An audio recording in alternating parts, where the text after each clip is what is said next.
Hello नमस्ते, I am Deepali Goyal. स्वागत करती हूँ आप सभी का साइंस मैजिक पर। तो स्टूडेंट्स, आज की क्लास में हम पढ़ने वाले हैं सेल डिवीज़न के पहले टाइप के बारे में, यानी कोशिका विभाजन के पहले प्रकार के बारे में, जो कि है एमाइटोसिस। एमाइटोसिस यानी कि असूत्री विभाजन।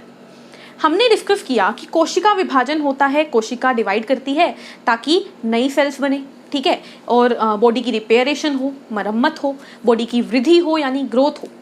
अब हम पढ़ेंगे कि कोशिका विभाजित तो करती है, लेकिन कितने प्रकार से करती है, हम में कैसे करती है, पौधों में कैसे करती है, बैक्टीरिया में कैसे करती है। भाई बैक्टीरिया अलग क्यों है हमसे, कुछ तो रीजन है ना। काफ़ी कुछ हम पढ़ चुके हैं, काफ़ी कुछ हम पढ़ने वाले हैं और काफ़ी कुछ हम पढ़ेंगे। तो बात करते हैं एमाइटोसिस यानी असूत्री विभाजन की। पहला इंपॉर्टेंट पॉइंट क्या है असूत्री विभाजन में, वो ये है स्टूडेंट्स कि ये होती है किसमें, ये होती है प्रोकैरियोट्स में। किसमें होती है? प्रोकैरियोट्स में। अब आप मुझे बताओ सोच के कि क्या होते हैं प्रोकैरियोट्स। प्रोकैरियोट्स हम सेल चैप्टर में अच्छे से पढ़ चुके हैं। पढ़ चुके हो तो बहुत बढ़िया, नहीं तो लिंक डिस्क्रिप्शन में दिया गया है, जाइए और उसे पढ़ कर आइए। प्रोकैरियोट स्टूडेंट, बहुत सिंपल शब्दों में मैं आपको रिवाइज करवा देती हूँ। प्रो का मतलब होता था पुराना और कैरियोट्स का मतलब होता था न्यूक्लियस। वो ऑर्गेनिजम्स, वह जीव जिनके अंदर पुराने ज़माने का न्यूक्लियस होता है। मैंने आपको एग्जांपल देके बताया था फ़ोन का, कि एक नोकिया का पुराना फ़ोन है जो स्टार्टिंग में आया था, और एक आज के एप्पल के एंड्रॉयड फ़ोन्स हैं, ठीक है, एंड्रॉयड है या एप्पल है, ठीक है। तो आज की क्वालिटी, आज की फंक्शनिंग, आज की प्रॉपर्टीज, गुण आज के फ़ोनों में बहुत सारे हो गए हैं, लेकिन पुराने फ़ोन में इतनी क्वालिटी नहीं होती थी, ठीक है। उसी तरीके से दुनिया में पहले कौन आया? प्रोकैरियोट आए। उनके अंदर सब कुछ पुराने ज़माने का, उनका केंद्र जो था यानी न्यूक्लियस था वो पुराने ज़माने का था। उनका राइबोसोम 70S यानी पुराने ज़माने का था। बाद में आए यूकैरियोट्स जो कि हम में होते हैं, हम यूकैरियोट्स हैं, ठीक है, नई न्यूक्लियस वाले, ठीक है। हमारे अंदर 80S राइबोसोम, हमारे अंदर बहुत सारे कोशिकांग, बहुत सारे सेल ऑर्गेनेली इनमें नहीं होते थे। कौन होते हैं प्रोकैरियोट्स? भाई प्रोकैरियोट्स कौन होते हैं, यही तो इंपॉर्टेंट है। एग्जाम्पल यानी कि क्वेश्चन यही आएगा, एमाइटोसिस किसमें होती है? तो आपको याद रखना है एमाइटोसिस होती है बैक्टीरिया में, बैक्टीरिया यानी जीवाणु में। और किसमें होती है? Blue green algae, blue green algae यानी नील हरित शैवाल में होती है, ठीक है। वही एल्गी जो कि फोटोसिंथेसिस करती है, जिसके पास क्लोरोफिल होती है, ठीक है, तभी तो ये ग्रीन है।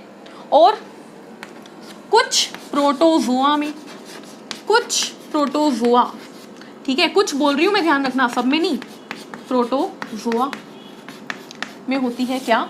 एमाइटोसिस, ठीक है। तो एमाइटोसिस किस में होती है? प्रोकैरियोट्स में, यानी कि बैक्टीरिया में, ब्लू ग्रीन एल्गी में, कुछ प्रोटोजोआ में होती है एमाइटोसिस। अब क्या चीज़ है एमाइटोसिस? तो देखो, आप एक कोशिका के बारे में जानते हो, ये क्या है? एक कोशिका। ये क्या है? एक कोशिका, और ये है उसका नाभिक। ये क्या है? एक कोशिका। बस खत्म हो गया, ये मान लो। ये सबसे पहले कोशिका क्या करेगी? कोशिका ग्रोथ करेगी। क्या करेगी? ग्रोथ करेगी यानी वृद्धि करेगी, ठीक है भाई, हो गई वृद्धि। अब क्या करेगी? अब इसका जो न्यूक्लियस है ना, थोड़ा बड़ा बनाते हैं न्यूक्लियस, यानी ये क्या है? ये है हमारा न्यूक्लियस। ये क्या है? हमारा केंद्रक, न्यूक्लियस। अब क्या होगा? जब कोशिका बड़ी हो गई तो इसका न्यूक्लियस धीरे धीरे आपस से थोड़ा दूर दूर जाने लगेगा, यानी थोड़ा पतला होने लगेगा, कुछ इस तरीके का। ये क्या है? ये है कोशिका, ठीक है। और इसका न्यूक्लियस, अब देखो मैंने ये छोटी बना दी, इसका मतलब ये नहीं कि अभी ये छोटी हो जाएगी, ठीक है। साइज देख लेना आप, बड़ा बना देना इसको, लो बना ही देती हूँ मैं।